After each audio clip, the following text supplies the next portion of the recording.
L'utilisation d'un casque audio ou d'un bon système de son est recommandée pour visionner cet épisode. Près de 20 ans après la première coopération spatiale entre les États-Unis et la Russie, Apollo-Soyouz, et alors que les Russes commencent à ouvrir l'accès de la station Mir aux pays occidentaux, un programme ambitieux de partenariat est lancé, Shuttle Mir.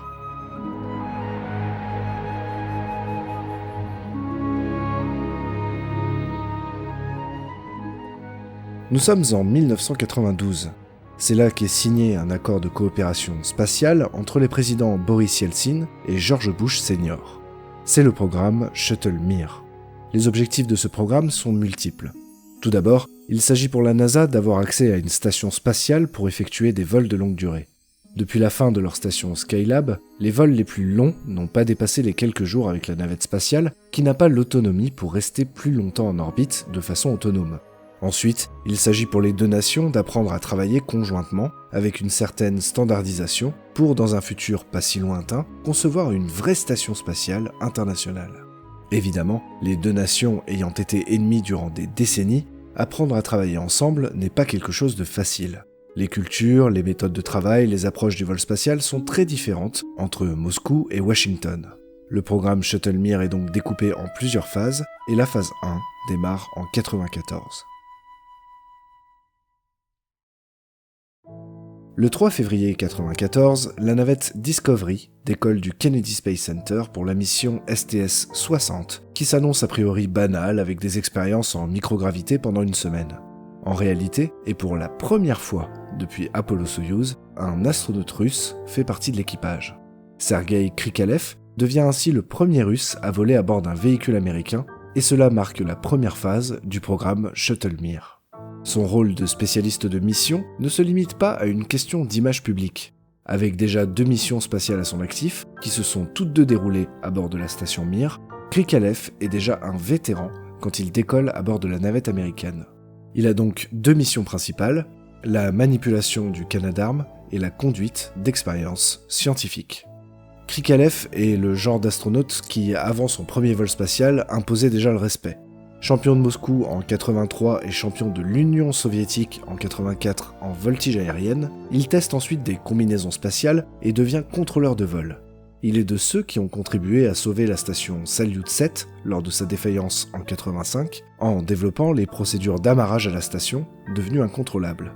Sélectionné ensuite sur les vols de la future navette Buran, il se contentera finalement de 2 expéditions à bord de Mir. Durant sa 2e mission d'ailleurs, il décolle comme citoyen soviétique, mais l'URSS s'effondre durant son vol. Il revient de l'espace en citoyen russe, avec le surnom de cosmonaute sans pays. STS-60, sa 3e mission, est donc elle aussi symbolique, et son expérience passée en vol spatial fait donc que l'entraînement pour STS-60 se passe très bien. Selon lui, sa plus grande difficulté c'est d'apprendre l'anglais, puisqu'il n'a qu'1 heure de libre par jour pour le faire. Cette première mission de la phase 1 est donc une réussite.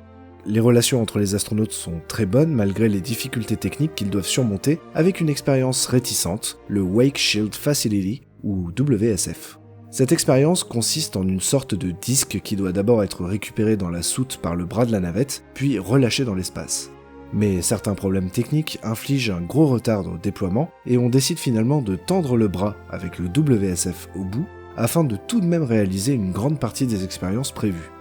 À part ça, la mission se déroule plutôt bien et donne déjà un air de station spatiale, puisque dans la soute est présent le Space Hub, un laboratoire orbital, dans lequel les astronautes peuvent mener des expériences. Ils ont également l'occasion de discuter avec des astronautes russes à bord de Mir, lors de l'émission Good Morning America, alors qu'ils se trouvent littéralement à des milliers de kilomètres les uns des autres. Après 7 jours de vol, STS-60 et son équipage se posent en Floride le 11 février. C'est un an jour pour jour, après STS-60, qu'une nouvelle mission navette est lancée dans le cadre du programme Shuttle Mir. L'objectif de STS-63 est d'effectuer le premier rendez-vous avec la station Mir, c'est-à-dire s'approcher suffisamment de la station sans s'y amarrer. Mais ce n'est pas la seule première de STS-63. C'est durant ce vol qu'Helen Collins devient la première femme à piloter une navette spatiale et, vu que c'est une mission américaine, figure parmi les expériences le premier distributeur de Coca-Cola spatial. Mais cette mission est avant tout une répétition de la future STS-71 où la navette a prévu de s'amarrer à Mir.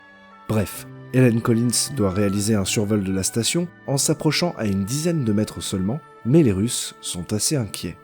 En effet, peu après le lancement, on découvre une fuite de carburant sur le système de manœuvre de la navette. Il est vital que ce système fonctionne parfaitement durant le rendez-vous, puisque Mir et la navette sont toutes deux gigantesques et une collision pourrait être dévastatrice. Finalement, les systèmes de secours sont utilisés et la navette est autorisée à manœuvrer près de Mir. Vladimir Titov, l'astronaute russe à bord de la navette, s'occupe de la communication avec les Russes qui, eux, sont sur Mir. Helen Collins positionne alors Discovery à seulement 12 mètres de la station. Pendant cette approche, aussi impressionnante pour les Russes que pour les Américains, les commentaires ne manquent pas. In Houston, when can you get cameras again? Just about now. Good. It's unbelievable. Oh, видно, если иллюминатор, Титова. Пусть вылезает, Ships closer together. We are bringing our nations closer together. The next time we approach, we will shake your hand, and together we will lead our world into the next millennium. Как мы сблизили наши космические корабли, так мы сблизили наши нации. В следующий раз, когда мы встретимся, мы пожмем друг другу руки и вместе войдем в следующее тысячелетие. Après l'approche, la navette s'éloigne de Mir et débute une série d'expériences pendant les jours restants de la mission, avec notamment le largage de Spartan 204, un satellite d'observation astronomique et astrophysique. Une fois libéré, il mène sa mission en toute autonomie, et 2 jours plus tard, Discovery approche à nouveau du satellite. C'est là que Bernard Harris et Michael Foale débutent leur sortie spatiale. Harris devient à ce moment-là le premier Afro-Américain à sortir dans l'espace, et Foale le premier Britannique de naissance à le faire aussi, puisque, bien qu'étant américain, il est né en Grande-Bretagne et a la double nationalité. L'objectif de cette sortie est surtout de tester les améliorations faites sur les combinaisons de sortie, principalement en ce qui concerne le réchauffage de la combinaison quand elle n'est pas exposée au soleil. Spartan 204 apparaît plutôt comme un prétexte pour s'entraîner à attraper un satellite à la main. Les astronautes rapportent alors un froid glacial dans leur combinaison. On décide donc d'interrompre la sortie après 4 heures passées dehors, et après 8 jours de vol, STS-63 se pose en Floride, avec une mission globalement remplie de succès, mais surtout de premières. C'est à ce moment-là qu'une mission assez différente des autres a lieu. Après 2 missions navettes avec des Russes à bord, c'est au tour d'un Américain de faire un vol sur Soyouz. Cette première est réalisée par Norman Taggart, qui, 1 mois après STS-63, décolle et rejoint la station Mir, accompagné de 2 Russes. Et ces 3-là, ils ne redescendront pas sur le Soyouz. Ils vont attendre une navette américaine. Et cette navette, cette fois, ce n'est pas Discovery, mais Atlantis. La mission STS-71 décolle le 27 juin 1995 avec à bord 2 Russes, Anatoly Solovyov et Nikolai Boudarin. L'objectif est de s'amarrer à la station Mir et de transférer les 2 Russes à la station tandis que Taggart et ses 2 compères quittent la station avec Atlantis. À cette occasion, le pilote de la navette, Charlie Precourt, raconte. Voir la station grossir tandis qu'on s'en approche m'a rappelé les films de science-fiction, avec Luke Skywalker qui vole dans son vaisseau et se pose sur une grosse station. Parce que c'est vraiment ce qu'on voit, un gigantesque avant-poste spatial, le noir de l'espace et l'immense horizon de la planète en fond. Et si vous faites preuve d'un peu d'imagination, on a l'impression de venir d'une autre galaxie et d'atteindre cet avant-poste interstellaire. C'est assez facile de ressentir tout ça parce qu'en voyant ce tout petit point devenir progressivement de structure et penser qu'il y a des gens qui vivent dedans, c'est phénoménal. 20 ans après Apollo-Soyouz, la première rencontre entre 2 nations dans l'espace, Mir et Atlantis forment à leur tour la poignée de main parfaite entre les ingénieurs russes et américains. Le 4 juillet, la navette Atlantis est sur le point de se séparer de Mir. L'équipage russe nouvellement arrivé sur la station monte alors dans le Soyouz et se met à bonne distance pour photographier la navette qui se détache. Atlantis fait ensuite route vers la Terre, avec à bord Norman Taggart et ses 2 collègues, ce qui conclut pour eux 3 une expédition de plusieurs mois à bord de la station russe. Cet amarrage, qui a été une première, a pourtant été d'une précision incroyable. Il s'est fait avec un taux d'erreur de seulement un demi-degré d'angle et moins de 3 cm de décalage. En revanche, il y a un problème d'espacement entre la structure de la station et celle de la navette. Il y a trop de risques de collision. Pour résoudre ce problème, les Russes conçoivent un module d'amarrage qui va être livré par la prochaine mission de navette vers Mir, STS-74. Là encore, c'est la navette Atlantis qui s'en charge. Dans l'équipage, pas de Russe cette fois, mais un Canadien qui réalise son premier vol, Chris Hadfield. Le décollage a lieu le 12 novembre 1995. Pour apporter ce nouveau module à Mir, on procède étape par étape. D'abord, on ouvre la soute, ensuite on utilise le bras pour attraper le module, puis on pose le module sur le système d'amarrage de la navette, et enfin, on s'amarre à Mir via le module d'amarrage. Et ça donne ça.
Après l'amarrage, l'équipage de la navette fait connaissance avec celui de Mir, qui à ce moment-là compte 2 Russes et un astronaute européen, Thomas Reiter.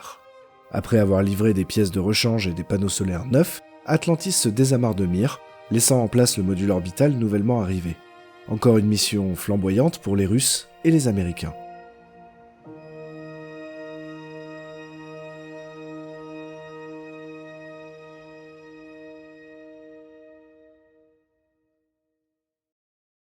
La mission suivante va là aussi être une pierre de plus à l'édifice de la coopération. STS-76 décolle le 22 mars 1996. Dans la navette Atlantis, on trouve 6 Américains, mais seulement 5 reviendront à la fin de la mission.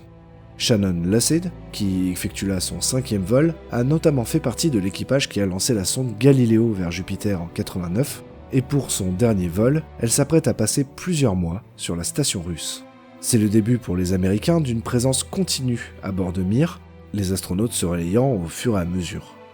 Shannon Lucid raconte son arrivée sur Mir. C'était beau de regarder par le hublot et voir Mir et savoir que ça allait devenir mon foyer. C'était bon de voir Yuri et Yuri. Ils étaient à bord depuis 1 mois quand je suis arrivée. Ils ont exprimé beaucoup de joie en me voyant et je pense que c'était sincère. Au moment même où le sas s'est ouvert, je suis entrée. Et je suis devenu membre de l'expédition Mir 21. Durant STS-76, l'objectif est également de continuer les efforts d'apprentissage du travail dans l'espace entre les Russes et les Américains, avec une sortie spatiale. Lors de la sortie de Linda Godwin et Mike Clifford, qui vise à installer des expériences sur l'extérieur de la station, c'est alors la première sortie effectuée autour d'une station étrangère, et c'est aussi la première fois que les Américains sortent autour d'une station depuis Skylab, 22 ans plus tôt. Après avoir transféré du ravitaillement en eau et en vivres, Atlantis retourne alors sur Terre, après une mission réussie de 9 jours, dont 4 passés amarrés à la station russe. Shannon Lucid, elle, reste sur la station. À bord, l'ambiance est très bonne, même si publiquement, les Russes n'ont pas toujours été très tendres sur la manière de parler d'elle. En 1996, le général Glaskov, directeur adjoint du centre d'entraînement des cosmonautes, avait prononcé ces mots. L'effet secondaire que nous avons anticipé est que les ventilations seront maintenues en meilleur état, parce qu'on sait que les femmes aiment faire le ménage. En dehors de ces paroles sexistes même pour l'époque, Lucid ne voit aucun traitement dégradant envers elle, que ce soit lors de son entraînement ou lors de son séjour spatial. En réalité, les tâches de nettoyage sont partagées entre toutes les personnes à bord, sans distinction de sexe. C'est aussi durant sa mission que Claudie André Dehaye, connue plus tard sous le nom de Claudie Aignoret, passe quelques jours sur Mir. Shannon Lucid reste 188 jours à bord de la station, battant le record américain du plus long séjour sur Mir, tous sexes confondus, et battant le record de durée féminine à bord détenu précédemment par une Russe. Après la mission et ce record, le même général qui avait déclenché la colère des Américains suite à ses propos sexistes dira, à propos du record de Shannon Lucid, « Je ne pense pas que vous ayez battu ce record. Nous vous l'avons offert. » Le 19 septembre 1996, la navette Atlantis s'amarre à la station Mir lors de la mission STS-79. Shannon Lucid échange sa place à bord de la station avec John Blaha. La navette devait à la base effectuer ce relais en juillet, mais un ouragan et des problèmes au niveau des boosters ont fait que le décollage n'a eu lieu qu'en septembre. C'est ce qui permet en réalité à Shannon Lucid de passer 6 mois sur Mir au lieu des 4 mois et demi planifiés au départ. Blaha la remplace dans la station, et après avoir ravitaillé Mir, Atlantis se sépare et s'éloigne, avec Shannon Lucid à bord. Blaha, qui vient d'arriver sur la station, raconte. Je me rappellerai toujours la vision incroyable d'Atlantis qui s'éloigne et vole autour de Mir. La silhouette de la navette contre le noir profond de l'espace, l'horizon de la Terre et les passages au-dessus de la Russie et de la Chine ne quitteront jamais ma mémoire. Bon Dieu, quel incroyable vaisseau nous avons conçu. La vie à bord, elle, est un peu étrange. Valérie et Sacha sont des astronautes incroyables. On travaille 16 heures par jour environ. En tout cas, eux, c'est sûr. Je suis un peu plus vieux, donc après 14 heures de travail, j'ai besoin de me poser un peu et regarder les étoiles et la Terre. Je regarde aussi des films. On n'a pas passé beaucoup de temps ensemble. Parfois, je travaillais avec l'un ou l'autre, mais pas souvent. Ça a dû arriver quelque chose comme 15 ou 20 fois seulement en 4 mois et demi. La raison est simple, on était trop occupés. On ne pouvait pas être ensemble. Chacun d'entre nous avait des tâches à accomplir au même moment pour finir le boulot à temps. Au bout des 4 mois et demi, il est temps pour Blaha de rentrer. La mission STS-81, encore une fois opérée par la navette Atlantis, s'amarre le 15 janvier 1997 à Mir. Pour remplacer Blaha se trouve à bord Jerry Linenger qui va à son tour passer quelques mois à bord de la station russe. Blaha ne repart pas de Mir les mains vides puisqu'il ramène sur Terre les premières plantes à avoir effectué un cycle complet de vie, de graine à graine, dans l'espace. Linenger, lui, intègre Mir. À ce moment-là, il sait que sa mission va être unique, mais il ne sait pas encore à quel point. Durant son séjour, il écrit 72 lettres à son fils, et il les ramènera ensuite sur Terre. Il y décrit où il vit, ce qu'il fait et ce qu'il ressent. Je fais de mon mieux. C'est important tout ça, et je dois faire attention à ne pas faire d'erreur, comme appuyer sur le mauvais bouton au mauvais moment, ce qui pourrait ruiner une expérience. Il y a 2 laboratoires, Priroda et Spectre, qui sont pleins d'équipements. C'est très très complexe. Allez, je vais te parler de ma maison. Il y a une vue spectaculaire. Une vue ouverte au-dessus des océans, des lacs, des rivières, les lumières des villes, les étoiles, les planètes. Il y a 6 modules et une toilette. La cuisine, elle, a 2 couchettes. Il y a 3 garages pour les vaisseaux. Un pour le Soyouz, un pour la navette, et un pour le vaisseau de livraison qui fait aussi camion poubelle. Chaque module est un tube de 13 mètres et 2 des modules sont tout nouveaux. On a des frigos, des ordinateurs et des analyseurs de gaz dernier cri. Pour se détendre, on a aussi des vélos et un tapis de course. L'eau vient des réservoirs, de l'urine et de la condensation. Quelques jours plus tard, un vaisseau Soyouz avec 3 autres hommes arrive. Il y a donc 6 personnes à bord le 23 février 1997, quand un incendie se déclenche. Ne pouvant évidemment pas ouvrir la station pour évacuer la fumée qui se répand très vite dans les modules, les astronautes enfilent tous des masques. Le feu finit enfin par s'éteindre au bout de quelques minutes, et la station n'est finalement pas évacuée. En revanche, les dégâts sur le module Gwant 1, foyer de l'incendie, sont considérables. Linenger, médecin avant tout, examine l'équipage, et tout le monde va bien. La routine reprend lentement au fil des jours qui suivent. Il écrit « Par rapport à ce que les pionniers de l'Arctique ont vécu, la station Mir, c'est vraiment un 5 étoiles. Eux, ils mangeaient du phoque et du pingouin jour après jour. Nous, on a de la cuisine américaine et russe variée. Ils avaient des hivers plongés dans le noir.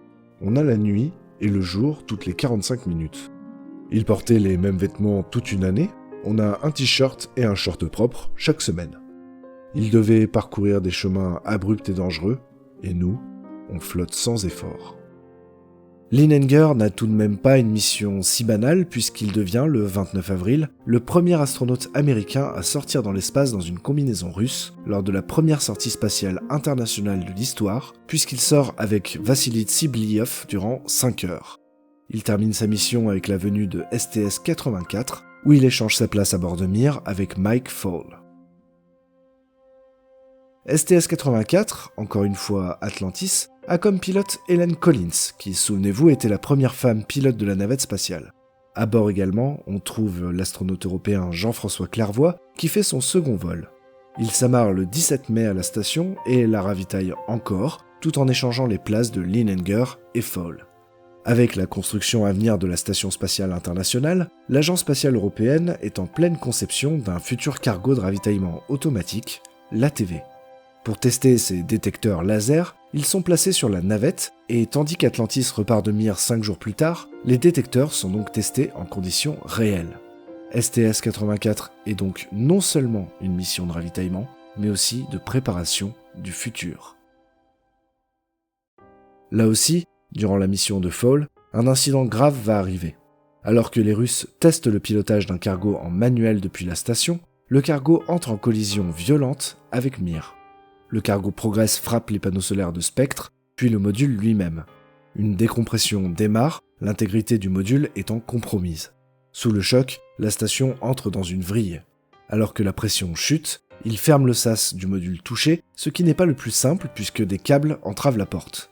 Il scelle difficilement le sas et enfin, la pression se stabilise. Le problème, c'est que certains des câbles qu'ils ont dû retirer pour fermer le sas reliaient les panneaux solaires du module touché avec la station pour l'alimenter en énergie. Mir souffre alors d'un manque d'électricité. L'ordinateur central tombe en panne et la station semble morte. Plus de ventilation, plus de lumière. Le seul son qu'ils peuvent entendre vient de leur respiration. La station aura de vraies réparations par la suite avec la venue de l'équipage russe suivant. Mike Foale termine son séjour sur Mir à l'arrivée de la mission STS-86, qui est le dernier vol vers la station pour la navette Atlantis. À bord se trouve sa relève, David Wolf, mais aussi Jean-Loup Chrétien, astronaute français du CNES, et Vladimir Titov, astronaute russe. L'équipage est chargé de ravitailler la station, mais surtout d'emmener des équipements pour permettre de la réparer efficacement. Après la cérémonie de bienvenue et l'échange d'équipage, Scott Parzynski et Vladimir Titov effectuent une sortie dans l'espace de 5 heures. C'est la première fois qu'un astronaute russe sort avec une combinaison américaine, et le but est de s'entraîner à la construction de la future ISS en développant des techniques de construction et de travail spatial. Il récupère également des expériences exposées à l'espace à l'extérieur de Mir, qui était là-haut depuis STS-76. Après 6 jours passés amarrés à la station, Atlantis quitte Mir pour la dernière fois.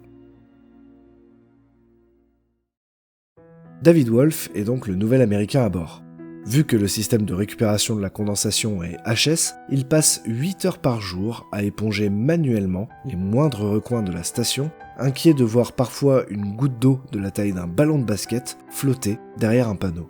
Plus tard, Wolf deviendra aussi le premier astronaute américain à voter depuis l'espace par Internet.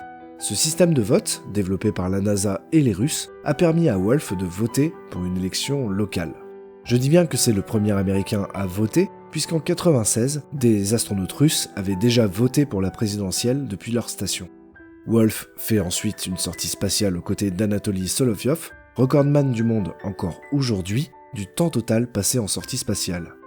Après cette sortie à but scientifique, sa fin de mission semble toute proche.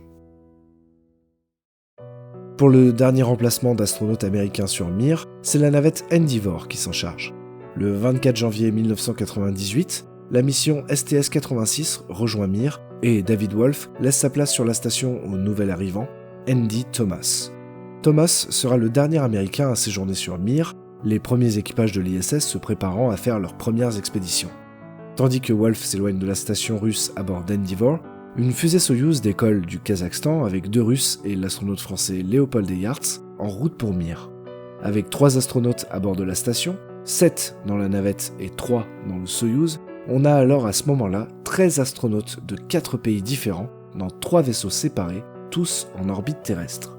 Alors qu'il teste sa combinaison russe Sokol, elle s'avère trop petite. la combinaison, faite sur mesure sur Terre, n'a pas rapetissé. Un effet de la pesanteur est que la colonne vertébrale a tendance à s'agrandir légèrement à cause de l'absence de gravité. Le problème est résolu par Solovyov qui doit faire du travail de tailleur sur mesure pour la nouvelle combinaison de Thomas. Puis la vie à bord démarre. C'est durant son séjour que l'on célèbre à la fois les 12 ans de la station et les 700 jours consécutifs de présence américaine à bord. Mais le séjour est de courte durée. Après 130 jours sur Mir, c'est déjà l'heure de rentrer. La navette qui a inauguré le programme Shuttle Mir, Discovery, est aussi celle qui va le conclure. La mission STS-91 va être la dernière mission américaine à rendre visite à la station afin de ramener Thomas. Discovery s'amarre le 4 juin à Mir et se sépare le 8 juin 98 avec Thomas à bord. Il raconte. Le moment le plus intense pour moi, c'est quand on s'éloignait au fur et à mesure. On est entré dans la partie nuit de la planète et je pouvais voir les étoiles et les lumières de la station qui étaient allumées. En fait, on ne pouvait pas voir la station. Tout ce qu'on voyait, c'était ces lumières qui clignotaient et qui disparaissaient progressivement avec la distance. C'était un moment rempli d'émotions, parce que je savais que ce serait la dernière fois que je les verrais. La toute dernière. Le 12 juin 98, les roues de la navette Discovery touchent le sol de la piste du Kennedy Space Center, marquant la fin officielle du programme Shuttle Mir. 4 mois plus tard, le premier module de l'ISS, Zarya, donne le coup d'envoi à sa construction. Le dernier équipage de Mir quitte pour de bon la station en 2000, et la station fait une rentrée contrôlée dans l'atmosphère en 2001 et se désintègre dans le Pacifique. Même si la station Mir a été conçue par les soviétiques dans des temps de guerre froide, elle s'est ensuite ouverte progressivement aux étrangers, et l'expérience qu'elle a pu offrir à toutes ces nations, ainsi que le programme Shuttle Mir, ont permis de paver la voie de la Station spatiale internationale, symbole ultime de la coopération entre les peuples dans le spatial. L'ISS doit énormément au travail de ces femmes et hommes qui ont mis de côté leurs différences culturelles et ethniques pour avancer dans un but commun et faire avancer l'humanité les uns avec les autres plutôt que les uns contre les autres.